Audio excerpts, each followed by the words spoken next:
Welcome back. The family of Eddie Russell Jr., shot and killed by Peoria police officers last year, has filed a lawsuit. And joining me now is civil rights attorney representing the family, Andrew M. Stroth. Thank you so much for joining me. You're welcome. Want to get right into it. So Illinois State Police, they conducted their own investigation that found that those officers, they didn't do anything wrong. They acted in self-defense, that Eddie Russell Jr. approached them aggressively with a gun. Now, the lawsuit filed goes completely against that narrative, saying that his hands were on a garage. Well, what makes you believe that narrative over the investigation? So we disagree with the narrative given by the Peoria Police Department.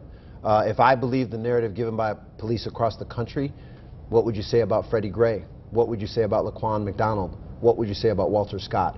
Based on eyewitness reports and evidence on the scene, it's our perspective that Eddie Russell Jr. was lifting up a garage door with both hands while he was shot more than 17 times by aggressive officers within the Peoria Police Department. How does that become hard within this case when you don't have body camera footage, for what we know at this point, no dash cam footage, to prove that, and going based off of, I guess you're saying that there are witness accounts? Well, we're going to go through this discovery process. That last night, the family of Edward Russell Jr. filed a federal civil rights Section 1983 lawsuit against the city of Peoria and the Peoria police officers who unjustifiably shot and killed Edward Jr. Through the process and through the discovery process, we will get written interrogatories from the city.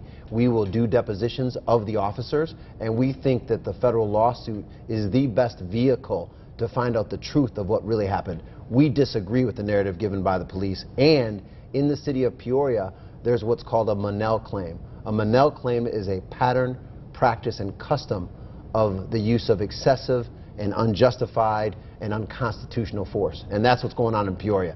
Peoria has problems, just like Chicago has issues within their police department. There are officers on the PPD that have been known to use excessive and unreasonable force. And actually, just to go on to that, also within the lawsuit, it states that there's a belief that there was a conspiracy by the officers within this shooting? Well, we believe there's a code of silence. When bad acts happen, officers are less than forthright, from our experience, in saying what really happened.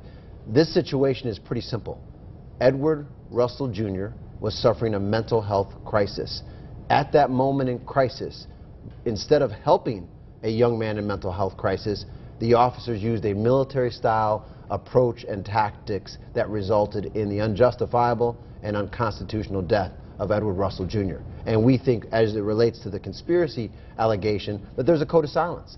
And the Peoria Police Department has a fundamental and systemic problem. Yeah, in an earlier press conference that you all held, NAACP president said that they believe that the officers knew, the family says that they believe the officers knew about a prior mental health issue. The officers knew he had a mental health condition. 90% of the families that want our law firm to represent them, we don't represent them. We only get involved in cases that we believe were unjustified and unconstitutional shootings. The ACLU was there this morning. The NAACP is supporting it. Bishop Joseph Johnson, another prominent member of the community, was there. This isn't just a black thing. This is a human rights thing and constitutional issue. And the reason there's so much support in this lawsuit is Edward Russell Jr. had no violent background.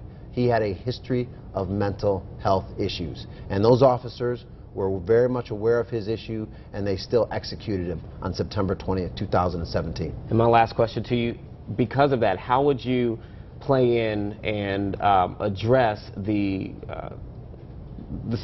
fact, or well, I guess fact, that they're saying that he had a gun at the bank? Obviously, this all started being accused of robbing a bank earlier in the day, and then the fact, again, the investigation saying that he approached the officers with the gun. How do you approach that within this conversation, and saying he didn't have a violent background, of there possibly being a weapon at the scene? Well, we disagree with the narrative they've given, but importantly is at the moment that Edward Russell was shot and killed, he did not pose a threat to those officers. He did not pose a threat to any third parties. It's our understanding and our belief, based on eyewitness reports and other evidence, that Edward Russell Jr. was lifting the garage door with both hands on the fence when he was shot and killed by the officers. So when the police say he was holding a gun, I mean, we disagree with that, and we don't think the discovery process will reinforce their version. We think that he was both hands on the fence and was shot unjustifiably. So not necessarily denying that he may or may not have had a gun, but saying that he didn't have his hands on a weapon at the time in which he was What shot. I'm saying is it was an unjustified, unconstitutional shooting and killing of a 25-year-old African-American young man without cause or provocation. These officers have to be trained to deal with mental health crises and mental health issues, whether it's crisis intervention training or dealing with an emotionally disturbed person, an EDP. Those officers need to be trained. This was a mental health crisis, and a young man lost his life, and a mother lost her son, a father lost his son, and a family's devastated by a shooting that should have never happened. All right. Well, Andrew M. Stroth, civil rights attorney representing the family of Eddie Russell Jr., definitely appreciate you coming on and elaborating on the federal lawsuit that has Yes. now been filed against the city of Peoria. Thank you. All right.